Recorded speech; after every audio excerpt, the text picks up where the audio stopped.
There are a lot of opposing fans, even some beat reporters, that view Shane Beamer in a negative light. And the question isn't whether or not their opinions are wrong, but really why they think this way in the first place. You are Locked On Gamecocks, your daily podcast on the South Carolina Gamecocks, part of the Locked On Podcast Network, your team every day. Hello, Gamecock Nation, and welcome back to the Locked On Gamecocks podcast, your show for the latest headlines and potential storylines on South Carolina Gamecock athletics. I'm Andrew Lyon, the host of this podcast, and also a staff writer for Gamecocks Digest over on SI.com.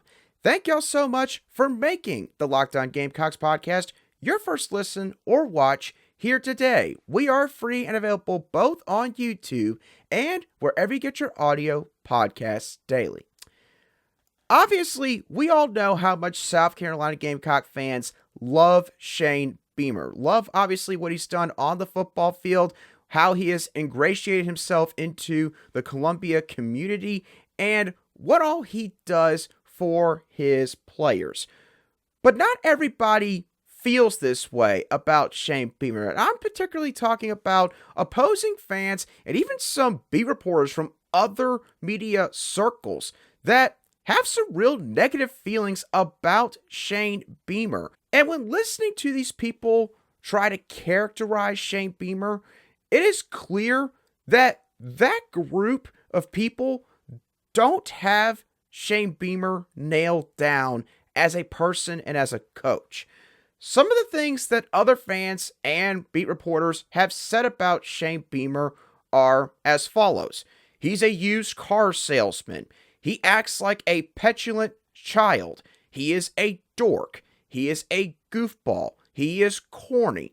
Whatever negative adjective you can throw out there, that is what other fans and beat reporters have used to describe Shane Beamer and the way, I guess, he acts as the head of South Carolina's football program.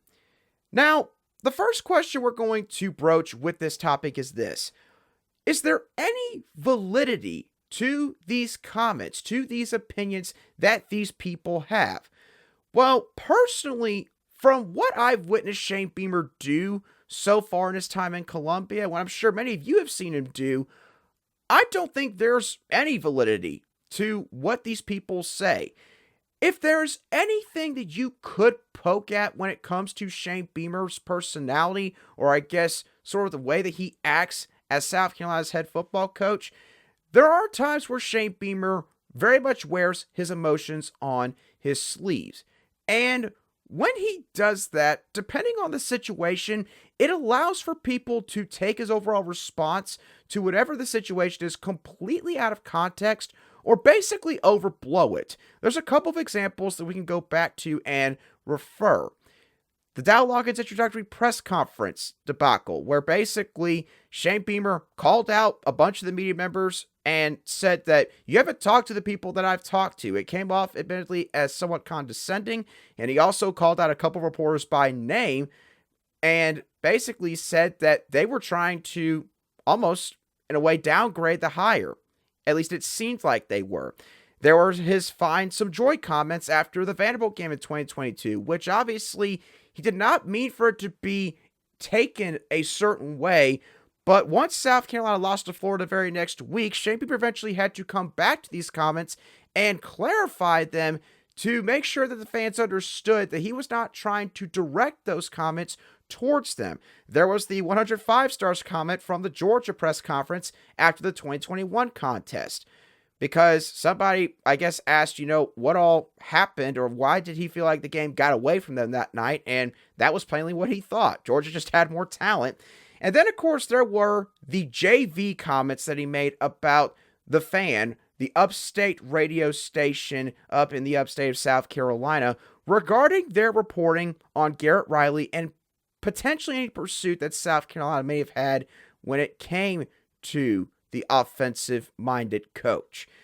In some instances, as I have alluded to, Shane Beamer has gone after some media members, and admittedly, there is sort of this coalition-type mentality when it comes to the media, where if certain media members get attacked by an authority figure in sports, especially coaches, then they will try to fight back in a sense, because there's this mentality of, coaches just need to take the brunt of what these reporters are putting out there, because more often than not, it's all meant to be in a trustworthy manner. They're not trying to just completely degrade everything you're doing with your program. They're just trying to report the facts, or at least that's the way that most media members view it, even if it's not a media circle that they are familiar with.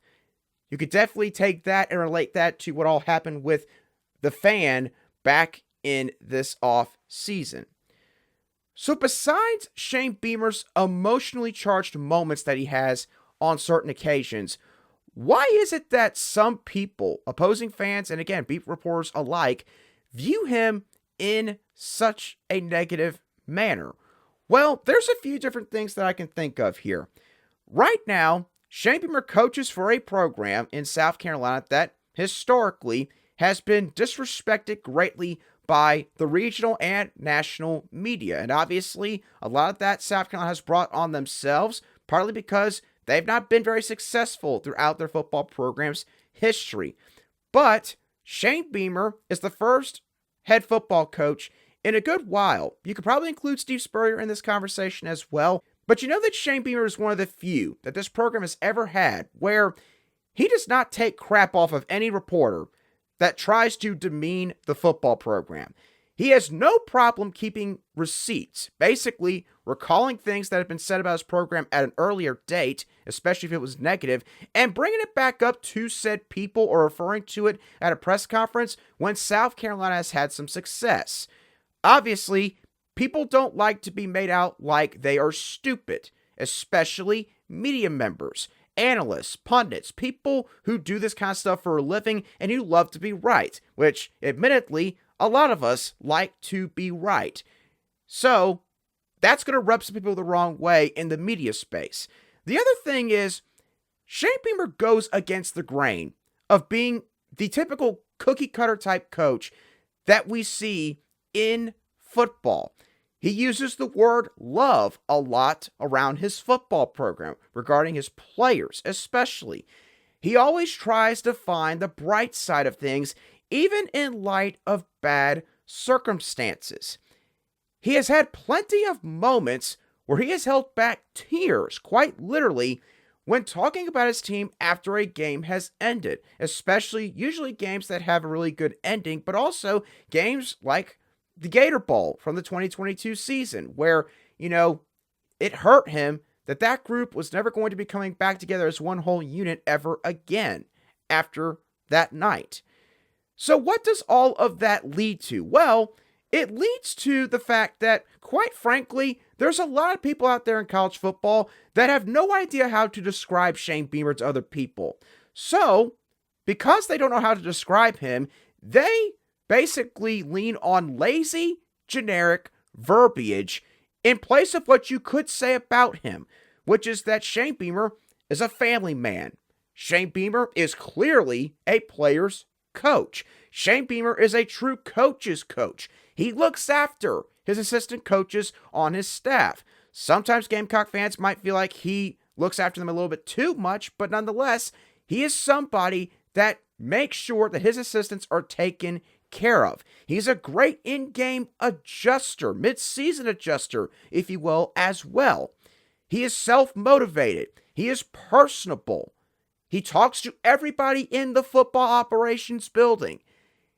And there's plenty of other things that you could probably say about him. So, at the end of the day, what is going to change people's opinions about Shane Beamer? The opposing fans, beat reporters that have a sour taste in their mouth about Shane Beamer. What's going to change their mind on him? Well, simply put, him winning games will make people stop talking about him in that way.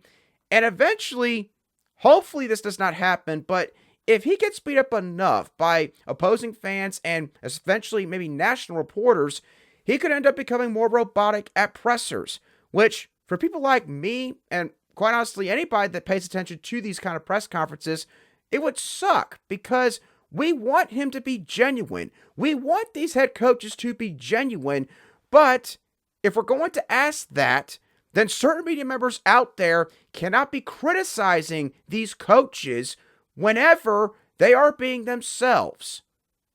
But that's a whole other topic for another day. Point being, there are a lot of people out there that still do not view Shane Beamer in a favorable way. And obviously, there's nothing that we can necessarily do right now to change that. But my overall point of bringing up this entire topic is to say that their thoughts are misguided, quite frankly. That's not to say that Shane Beamer is perfect. Shane Beamer has made some mistakes in terms of maybe, again, not thinking through how something can be interpreted at a presser. He is going to make more mistakes down the road. But he is not some petulant child. He is not some dork. And he's not some corny goofball. He clearly is one of the best coaches right now in the SEC.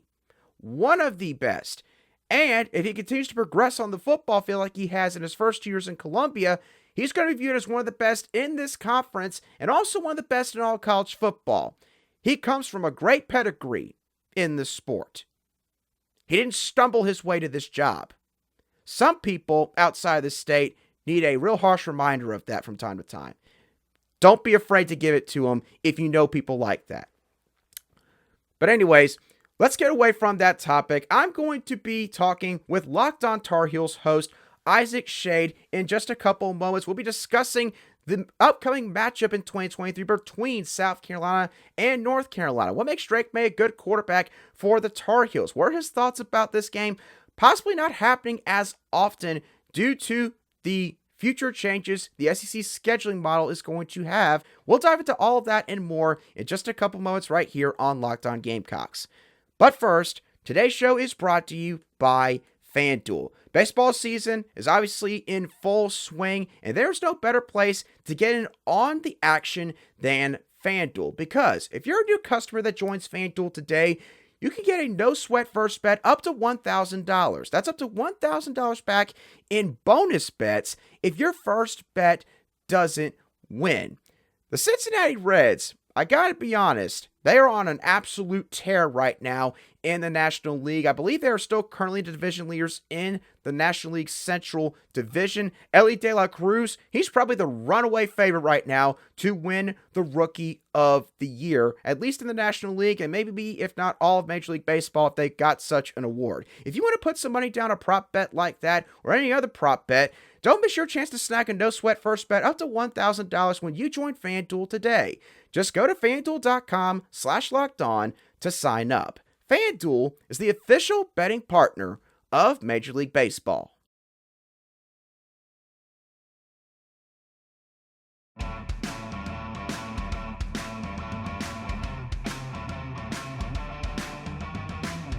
Welcome back to today's edition of the Locked On Gamecocks podcast, where we cover your South Carolina Gamecocks every single day. And as always, thank you to all of you every day for making the Locked On Gamecocks podcast your daily choice for South Carolina Gamecock sports coverage.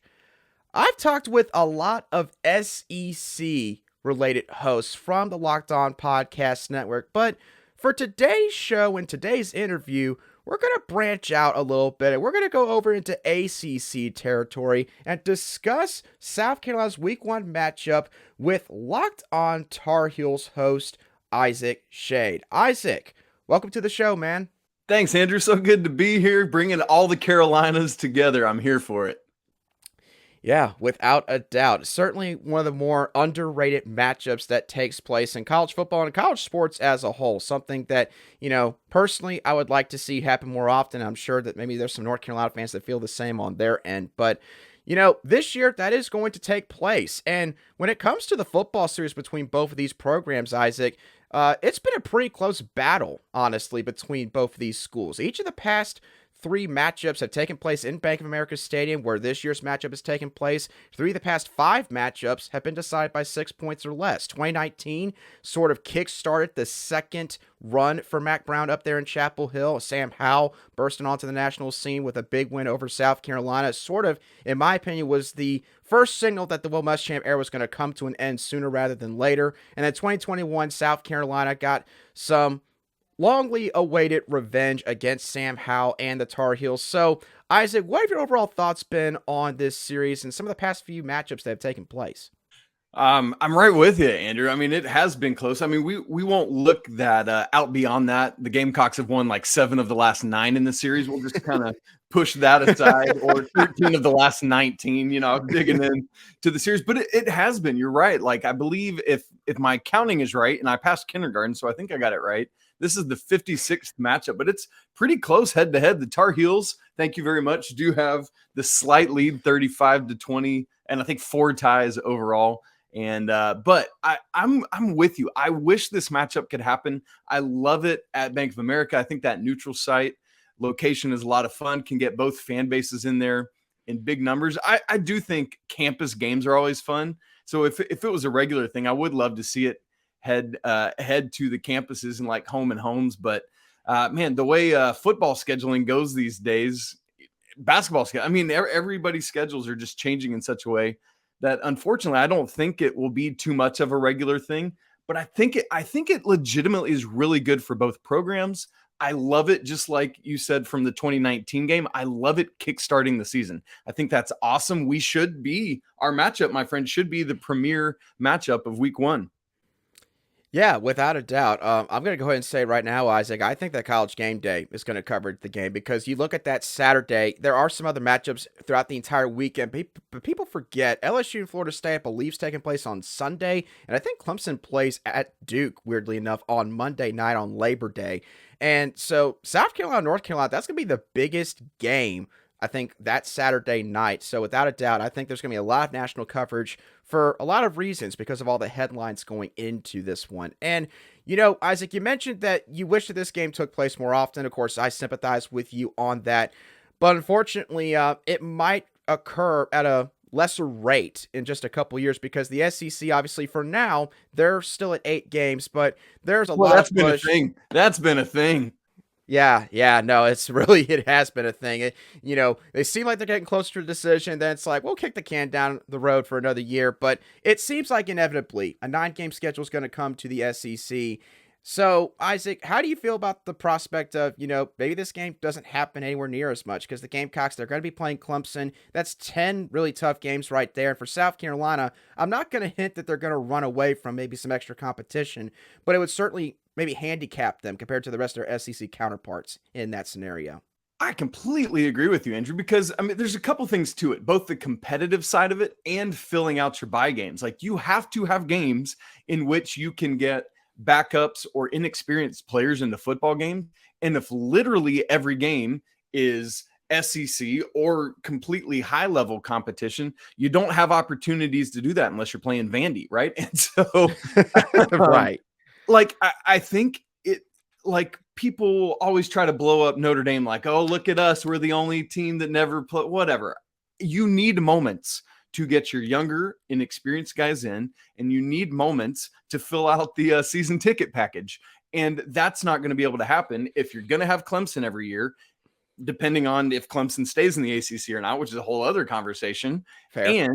And if the SEC goes to this 9-game schedule, which has to happen. Like it's just going to be where things are going.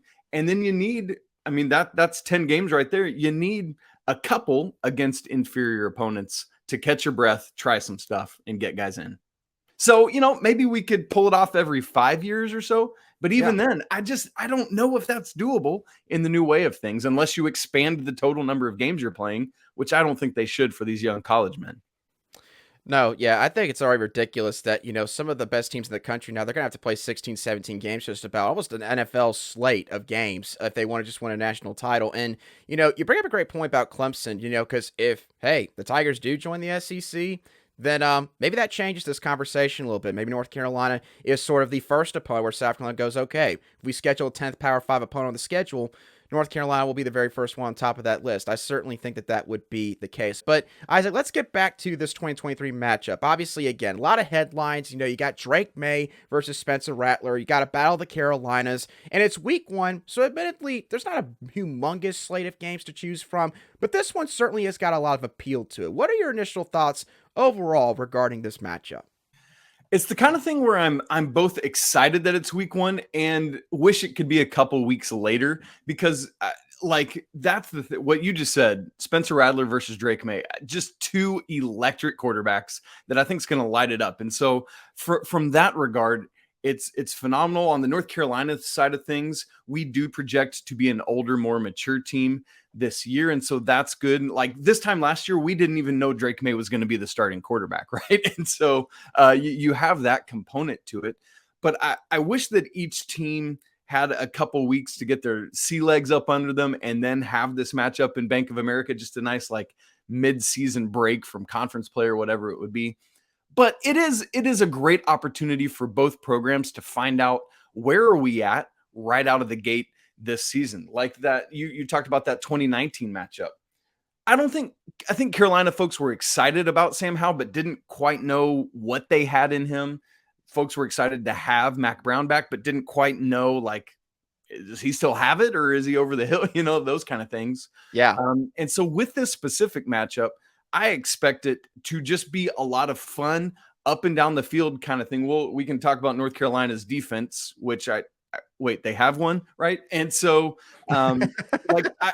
in that regard, like that should be a fun game because I expect a lot of points to be scored, which is always fun for that first Saturday night ABC game.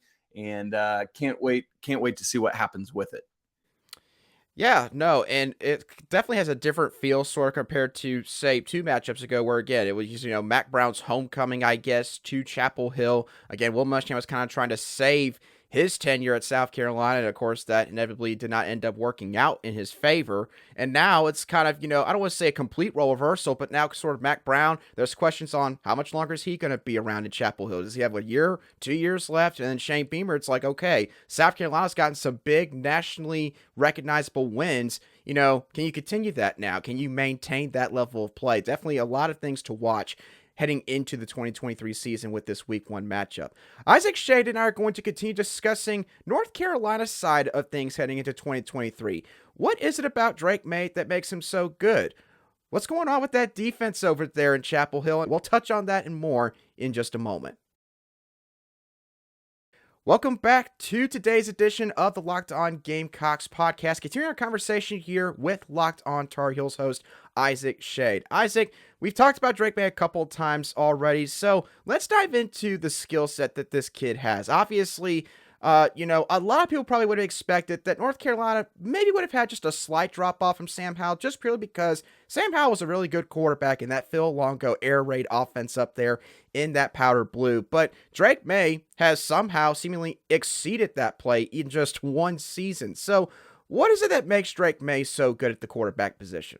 Well, you said it right, Andrew. Everyone was like, Sam Howell is clearly the best quarterback in North Carolina history. And then in one season, Drake Maye had squared that away. Also, who's Phil Longo? I don't even know anymore. He's at Wisconsin now. But there's a couple of things about Drake. First off is his size. He kind of, like, you don't expect him to be as big. And I mean that both in terms of height and like girth. That's a funny word, but we'll use it. Right. He is just a big human being. God has granted him with things that not all of us have. I don't know about you. I'm like 5'11" and just like looking up to people like that. I'm same, dead average. Yep. Yeah. Okay. Perfect. Another thing is what God has given him between the ears. This is a smart young man, makes good reads, actually worked through his reads, surprisingly for a lot of college quarterbacks, is a good decision maker. For a long time last season, I was legitimately having questions on my show where I was saying, like, could Drake Maye have 5 or fewer interceptions this entire season? And it was a legitimate conversation. But not only does he make the right read, but then he has the frame and skill set and electric arm to make every throw he needs to make to finish and complete those reads. The other thing that's often overlooked about Drake Maye is he has the ability to take off and make, like, whether it's when he's flushed out of the pocket or Carolina has quite a few designed runs that they will use for him. The problem a lot of last year was in his youth and excitement, he would forget that there's this thing you can do called sliding and would just take off Supermaning and about get killed. So hopefully we'll see some more better decision making on that side of it this year, but he will sneak up on you with his ground game capability, and in fact was North Carolina, his leading rusher last season. Yeah, no, certainly had a lot of highlight plays this past year. And I have to admit, the thing that kind of got me the most was Drake Maye. Gotta say, he's a lot more athletic than maybe some people would just give him credit for, just judging a book by its cover. And also, he could make some good throws on the run as well. But you mentioned Phil Longo a little bit ago. You kind of alluded to it. So I kind of will go ahead and lead into my next question with that. Phil Longo is now, I believe, the offensive coordinator at Wisconsin. And obviously, Phil Longo, he is renowned for his high-flying offense, an offense that scores a lot of points. You're going to drive down the field plenty of times, give yourself a chance to continue to just ground and pound against your opponents. And now that's gone. And I'm certainly not going to sit here and say that Drake Maye is going to somehow just fall off a cliff now that Phil Longo's out of Chapel Hill. But there is, I think, a fair question, Isaac, of whether or not he can maintain what he did last year, if there is going to be a slight drop-off. What are your thoughts on that? That's a great question, and one that we've been toying with a lot this offseason. So the new offensive coordinator, his name is Chip Lindsey, and he comes in and will bring essentially the same type of offense. There's going to be some new wrinkles and things, but the overall big picture 10,000-foot view is that North Carolina's offense will look exactly like it has done. And so in that regard, yes, it does take a while to get a rapport with the new coordinator, but I don't expect there to be too much of a drop off. The biggest thing is like Sam Howell's last year. There was a massive drop off in North Carolina's offense as they lost a lot of skill players. And looking at it from the outside in, you might expect the same this year, as Josh Downs was drafted best receiver in the ACC last year. Antoine Green, Carolina's number 2 receiver last year, gone off to the NFL as well. But North Carolina has restocked those cupboards. They get all 3 of their tight ends back, have all like their entire running back room back intact from last season. The big question, though, on offense is going to be the line. I talked about Drake Maye's running. A lot of it last year was because he had to, because the dudes up front weren't taking care of him. And so I'm actually more concerned about the line's protection than I am about new offensive coordinator coming in and how that might change things. But in terms of like skill position players, I think Carolina should be able to keep it humming right along. In fact, the ACC Locked On hosts voted the Tar Heels as the number 1 offense heading into this season in the conference.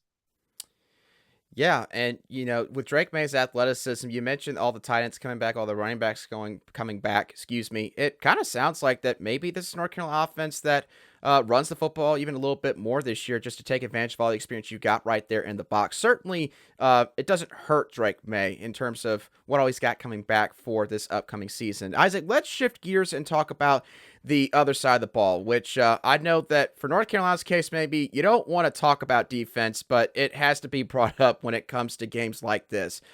North Carolina's defense, I got to say at times, I really didn't know what was going on with them. I know that App State even gave them a lot of fits last year, and App State's a very good program, but you and I both know from our standpoint, you probably never expect to let App State contend with you on the football field. And Gene Chizik, surprisingly, was brought back by Mac Brown for the season, which I think a lot of people are seriously questioning, in all honesty. So what are your overall opinions on Gene Chizik coming back, and can this defense improve at all in 2023? Well, yes. These questions are what haunt my brain at night, Andrew. I actually do think that it was the right call to bring Chizik back this season. The issue for me has been less about Chizik and more about his position coaches underneath him. We talked about the offensive line and their woes. The defensive line is worse. The linebacking core is where North Carolina is set and safe. You've got Cedric Gray and Power Eccles. They run Carolina under Chizik runs like a 4-2-5. So you'll have 2 linebackers basically. The problem is there's not much depth beyond those 2 guys, but they're gamers. They're always in. The issue is the guys in front of and behind them. The line in the secondary is where Carolina struggled so much last season. The curious question for me was not about retaining Chizik. It was about retaining Tim Cross, the defensive line coach. And so we're going to have to see some big changes there. The secondary lost a lot to transfers, but has also brought in a lot and has some young guys rising up. Dre Bly is no longer the cornerbacks coach, And so there will be some new blood there.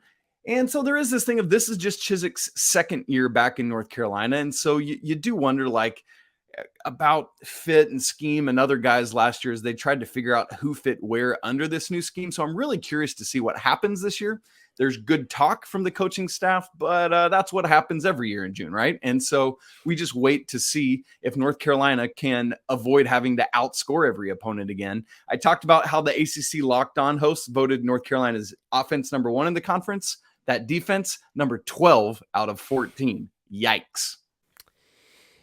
Yeah, no, and when it comes to a defense, obviously, I think everybody would agree that if there's one that you want to be really good, it is your defensive line, because that way, obviously, you could still get some pressure on the quarterback and at least sort of maybe alter their decision-making in quick fashion. And, it's something that maybe South Carolina, they got some question marks at edge rusher. So, I could sympathize with you on that. But certainly an interesting storyline to watch with North Carolina's defense going forward and heading into this fall. Especially right. Spencer Rattler. Yeah. Yeah. Yeah, no. You get the Spencer Rattler from late last year, then, yeah, it might be a video game type performance from him once again. He is Isaac Schade of Locked On Tar Heels. Isaac, thanks so much for coming on to the Locked On Gamecocks podcast today. Where can all of the South Carolina fans, if they're really interested enough, find your work on the Tar Heels? Thanks. That's very kind of you to say. I'm most active on Twitter at Isaac Schade. 1 S, 2 A's in Isaac. And yeah, there is a weird C in Shade. It's a German word that means what a pity. I don't know, but that's where you can find me. Also, for you basketball folks, I am one of the co-hosts of Locked On College Basketball. Come check us out there as well. Yeah, and at the time of this recording, NBA draft is coming up. South Carolina could very well have their first-round draft pick, I think, since Ronaldo Balkman, who somehow was a first-round pick back in, 2005. Gigi Jackson could be a first-round pick. So, again, long time. My friend, will be. Definitely hoping so on our end, and obviously it'll be long past that, but hopefully that will have rung true by the time this all comes out. Isaac, thanks so much for coming on once again. For all you Locked On Gamecocks viewers and listeners, thank you for tuning in to today's show. Have a great rest of your day. I'll be sure to catch y'all on the next show of the Locked On Gamecocks podcast.